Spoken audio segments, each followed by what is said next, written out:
Драги гледачи, слушатели и поддржувачи на Сдруженијето за развој на ромската заедница Сумнал. Добре дојдовте во една нова содржина токму од ова здружение. Посветуваме нешто ново, нешто интересно, кое што, како и по обичај, ќе значи позитивност во нашата заедница. Денес ќе зборуваме за врсничкото насилство, односно наречено булинг. Денес имам прекрасна гостинка. Станува збор за доцент доктор Марина Кузмановска, која што е лиценциран психолог и гешталт терапевт под супервизија. Здраво, добре дојдовте во ова поинтересно ново издание од Сумнал. Ви благодарам на поканата за денешното гостување, за да зборуваме на мощна и важна тема која што не засега сите нас во ова општество во кое што живееме, а таргет, цел на кој што треба да се работи се децата од најмала возраст па се до периодот на адолесценција, меѓутоа каде што треба да се вршат адекватна дообука и советување како на наставниците, на педагошко-психолошкиот тим во училиштата и соодветно во заедничка соработка да го подигнуваме нашето мислење и нашето делување во делот на врсничкото насилство. Во последно време не беше толку често зачестена појавата на булинг, односно врсничко насилство. По новите генерации времињата се менуваат и не баш општо нас, граѓаните, не ни е јасно за што всушност станува збор. Дали станува збор можеби за шега помеѓу ученици, помлади, повозрасни, дали станува за нешто кое што е можеби посериозна појава на кое што треба да се стави поголемо значење. Што е булинг? Врсничкото насилство или во интернационалната терминологија денес булинг, како што го спомнуваме, секогаш било присутно. Апсолутно ако вратиме наназад и ние кога сме биле како ученици, меѓутоа денешниот проблем е што се случува е тоа што се повеќе и повеќе е зачестена оваа појава меѓу децата, меѓу врсниците и представува еден вид на систематско, намерно злоупотребување, систематско и намерно пошегување со останатите соврсници или врсници околу нив, во кој што, за да речеме дека всушност станува збор за врсничко насилство, треба да кажеме дека да задоволи барем некои, велиме 2 до 3 критериуми или параметри. Вака, нели станува збор за, од моje знаење, се што е кажано на шала, на шега, дека не е толку страшно. Што може да му биде на другото дете?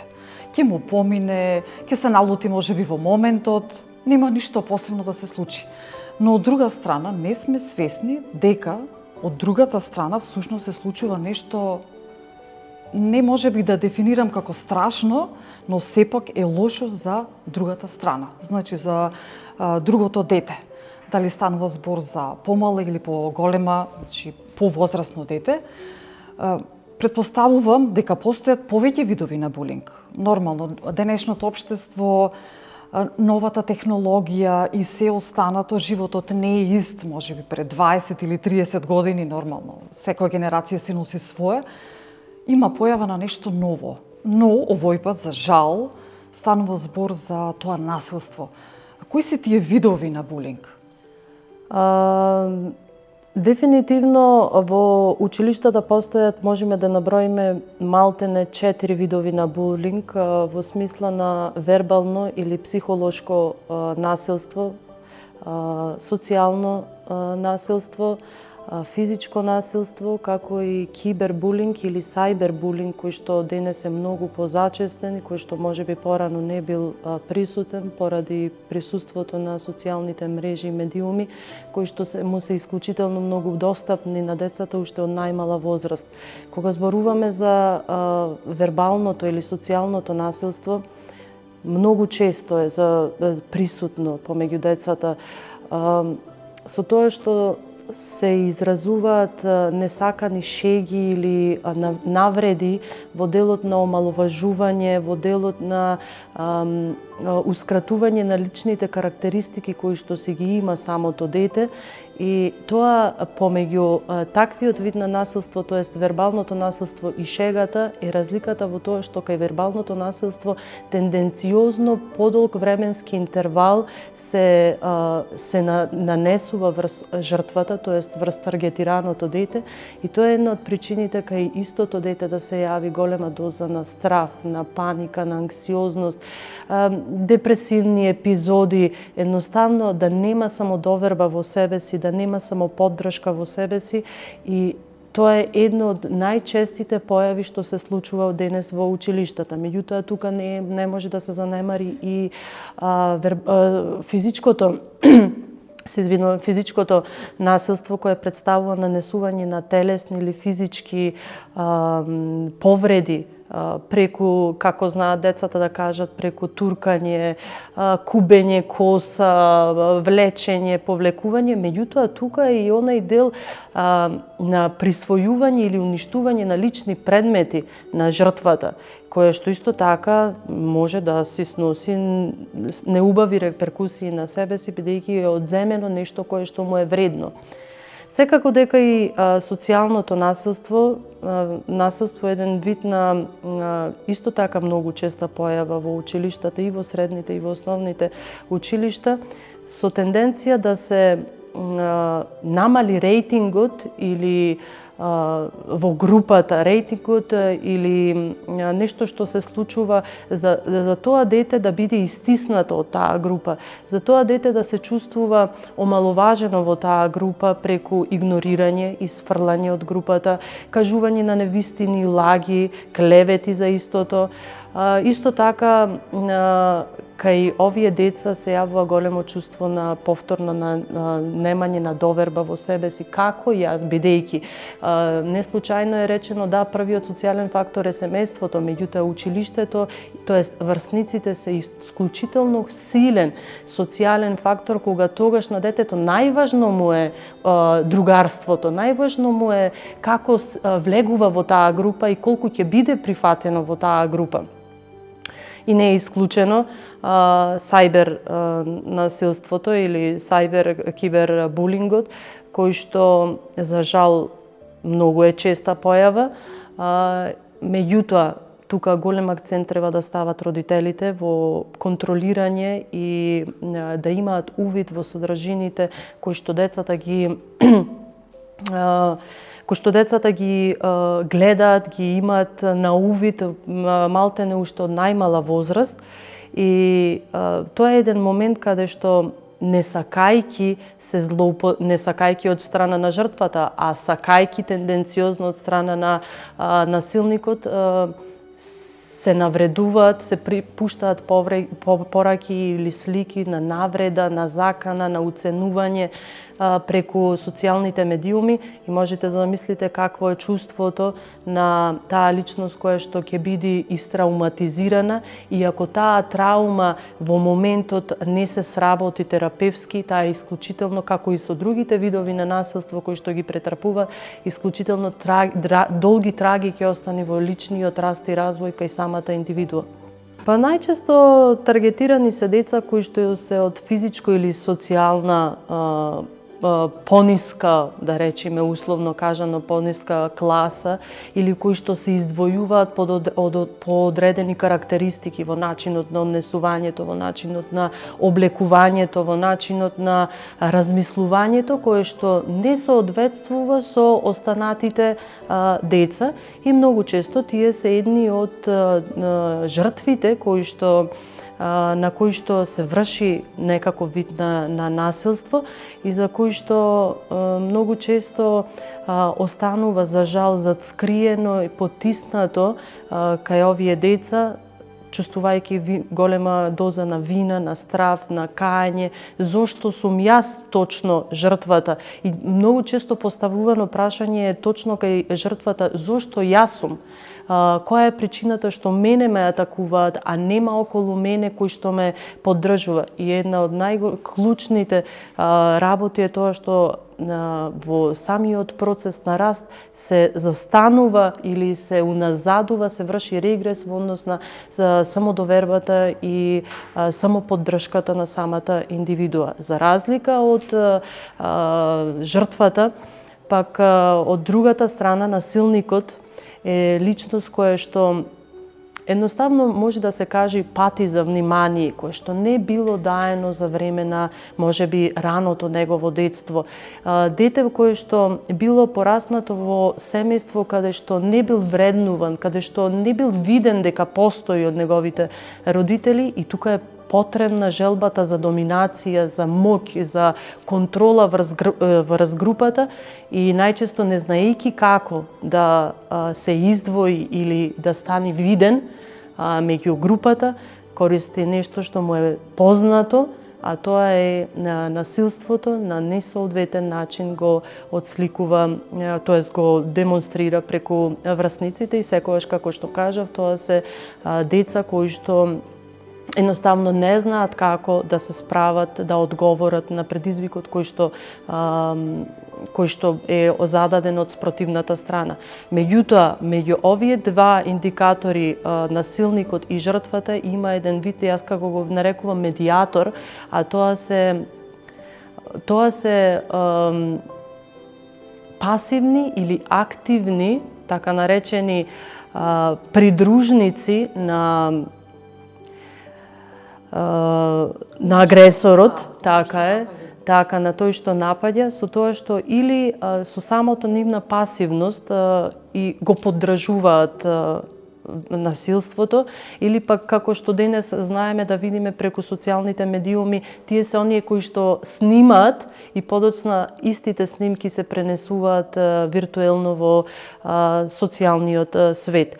А многу често сведоците не сакаат да учествуваат или манипулираат на таков начин со тоа што истите се плашат. Да не јас бидам наредниот кој што ќе бидам таргет на насилство или таргет цел на насилство и не знаејќи како да постапат, тие само го поддржуваат насилникот. А јас зошто ги нарекувам медиатори, бидејќи тие се првите кои што треба да го искажат својот став, тоест да го искажат она што се случило во училница, во холот, надвор од училиштето, на наставникот, на психологот во училиштето или пак генерално на тимот кој што е дел од самото училиште. Едно од најважните прашања е ние, како родители. Препознаваме дека нашето дете не се однесува исто, доаѓа можеби дома изреволтирано, тажно, затворено, можеби не сака да комуницира. Кои се тие први мерки што треба ние како родители да ги преземеме доколку нашето дете чувствуваме дека е малтретирано, има некакво насилство? Кои се оние мерки што ние треба да ги преземеме, со кои треба да стапиме во контакт, бидејќи нормално иднината на нашите деца е нели најважна? Несомнено дека семејството представува главен столб за градење на здрава психофизичка личност и во семејството се градат основните темели на когнитивниот и емоционалниот развој кај секое дете и е примарен процес, социјален процес во развивањето на одредени знаења, вештини, способности кај самото дете. Сега во тој однос, во таа, јас велам, семејна клима или семејна атмосфера во која што владее во самото семејство, многу е важно каков е односот, тоест каква е динамиката помеѓу стилот на воспитување помеѓу двајцата родители кои што го насочуваат кон самото дете. Доколку детето чувствува агресивно однесување од страна на родителот, доколку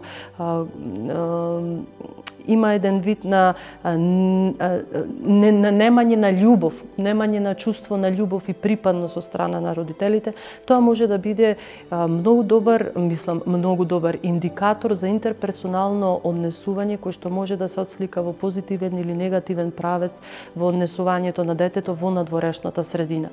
Не може родител кој што се грижи за сопственото дете да не препознае начелни однесувања во тоа што вчера како се однесувало и дека денес кога дошло не сака да разговара, едноставно има нарушување во сонот, во исхраната, потоа до вчера се дружело со неговите врсници, а денес е интровертно и не сака да комуницира со никој, е затворено во 4 ѕидови. Едноставно тие се главните индикатори според кои што родителот треба да преземи први и најсоодветни мерки. А кој е тоа?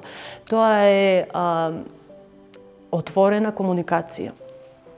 Да отргнеме она клише прашање кога детето ќе се врати од училиште, ќе му се постави прашање како си помина на училиште, во смисла ние да ги гледаме децата низ призмата на бројки или која оцена ја доби на училиште. Не, јас денес и со моите клиенти истото го разговарам дека главното прашање кое што треба му се постави, да се преформулира, кое што треба му се постави на детето е со кој денес си играш? Каде бевте? Како си поминавте? Како се чувствуваш? Кажи ми како се чувствуваш. Вие на децата денес кога ќе му кажете да набројат позитивни сопствени карактеристики, знаете дека многу често знаат 100 негативни карактеристики да набројат, а позитивни карактеристики многу малце.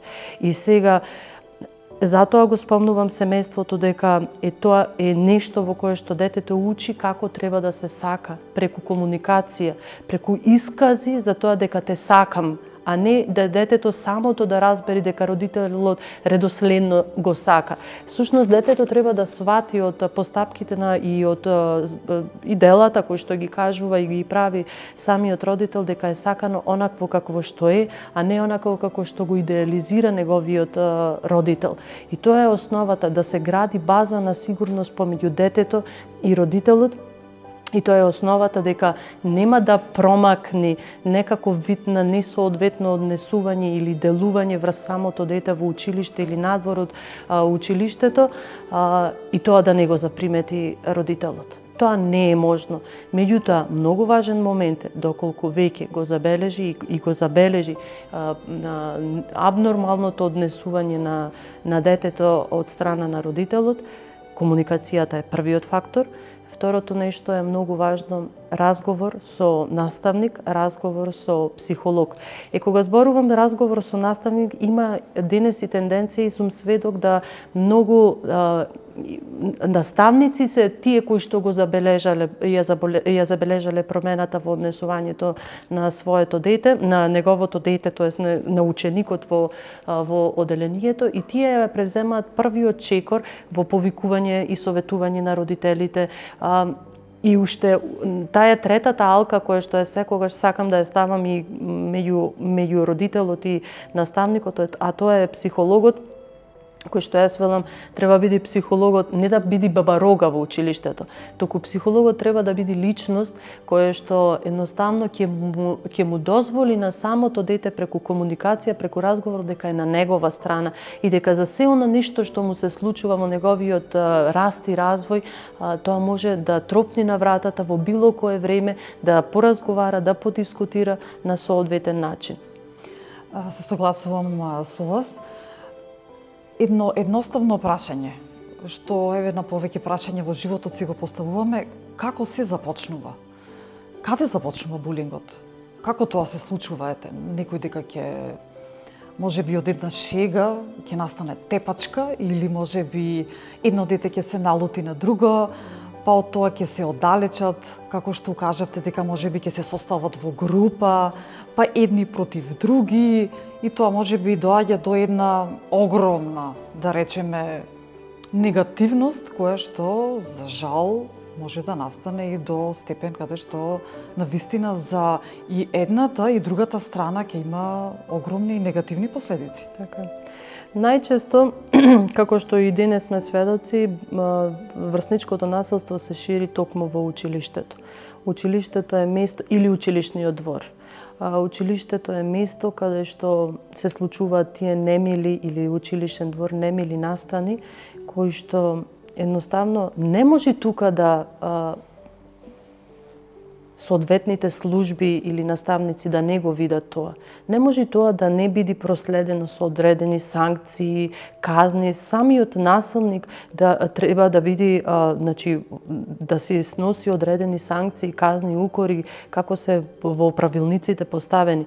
И кога веќе ќе се случи, а јас велам секогаш е подобро да се превенира, наместо да се лечи нештото, веќе кога ќе се случи, важна е довербата која што наставникот и целиот тим кој што работи во училиштето ќе му ја дадена и да работи во делот на ресоциализација на насилникот, меѓутоа и да работи во подигнувањето на самодовербата и самоподдршката на на жртвата, која што исклучително е подолг временски период ставена на тапет и многу често јас велам таквото однесување кое што тенденциозно подолго време трае и не се зборува, се игнорира едноставно. Јас велам се става под тепих, меѓутоа кога се става под тепих и кога тоа се повторува и повторува, тоа исто како расте, значи се зголемува и едноставно доаѓа во ситуација кога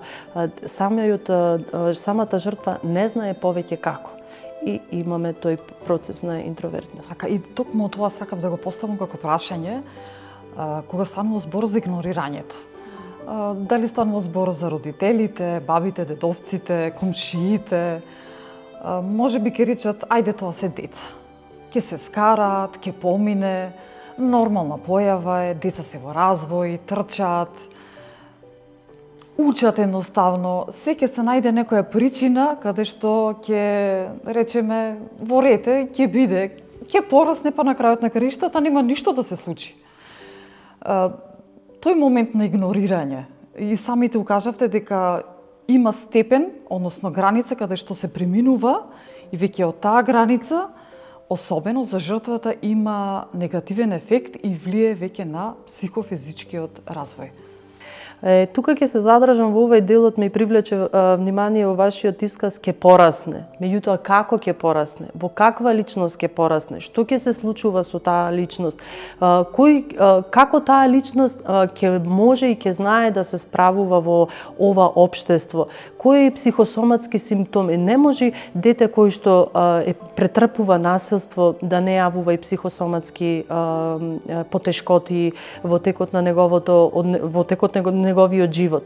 И игнорирањето е најлошото нешто кое што може да се случи од страна и на родителите. Тоа е како да гледате со затворени, да сакате да гледате со затворени очи. Ако не му го сакате доброто на детето, правете го тоа, меѓутоа не. Максимата е дека треба да се следи секој однесување на моето дете, секое делување на моето дете, бидејќи и моето дете може да се стави во улога на агресор, меѓутоа може да се стави во улога на жртва и во улога на сведок. Затоа комуникацијата и се она што ќе го каже детето, не е туку така кажано, има причина зошто и на кој начин ги повторува истите образци на однесување во даден период. Секако, за да го заокружиме овој прво издание, токму на овој подкаст кој што е посветен на врсничкото насилство, еве накратко, кои се тие механизми, што треба да се преземе за да се превенира, но и при самата појава, кои се тие начини што треба и методи и техники се останато што треба да се преземе за решавање на Кога ќе настане веќе проблемот или генерално како општество кој што сите треба да си земиме соодветен удел, бидејќи овој проблем е комплексен. Значи врсничкото насилство е комплексно нешто кое што доколку сакаме да го спречиме или да превенираме во истото, сите чинители подеднакво треба да влезат во разрешување на самиот проблем, активно да влезат во разрешување на самиот проблем. Една од начините кои што јас лично например го правам веќе подолго време во училишта каде што држам обуки не обуки, туку работилници за деца, и тие работилници во основните училишта и тие работилници се однесуваат конкретно на овој вид на насилство. Меѓутоа не е само да нацртаат, не е само да се изразат, туку кога ќе го поставам прашањето, а дали во вашиот клас има вербално некаков вид, се извинувам, на насилство, и тогаш сите почнуваат да кажуваат овој ми направи ова, онај ми направи тоа. И кога тој образец на однесување се повторува и повторува во текот на нивната едукација, сваќам дека навистина е потребно, малтене јас велам, да се одржуваат работилници барем еднаш во месецот. Исто така, многу важна работа е која што треба исто да се направи одржување на работилници, меѓутоа во соработка меѓу родителите, децата и наставниците заедно со педагошко-психолошкиот тим во училиштето. Зошто? На таков начин и родителот станува свесен за училишната атмосфера, училишната клима која што владее во самото училиште. Тука се соочуваат со предизвиците и сказите кои што се даваат и компромисите и се она што се случува во тој работен процес. Многу важно исто така е, сум се соочила кога наставник ќе рече не знам како јас да реагирам, токму затоа наставниците заедно со педагошко-психолошкиот служба се тие кои што постојано треба да вршат на себе неформална доедукација во ова и во слични проблематики кои што се многу важни за да знаат како и на кој начин да превенираат во дадената ситуација или и тие самите по пат на дисеминација да извршат вид на обука или работилница, и на крајот на криштата важно ни е целото општество да се изигра улогата на заштитник кон децата и дека секоја една промена во однесувањето на детето, тргнувајќи од родителот, наставникот и целото училиште, треба да биде заприметена и на истата треба да се стави акцент на работа. А тука главна улога имаме и ние, психотерапевтите, каде што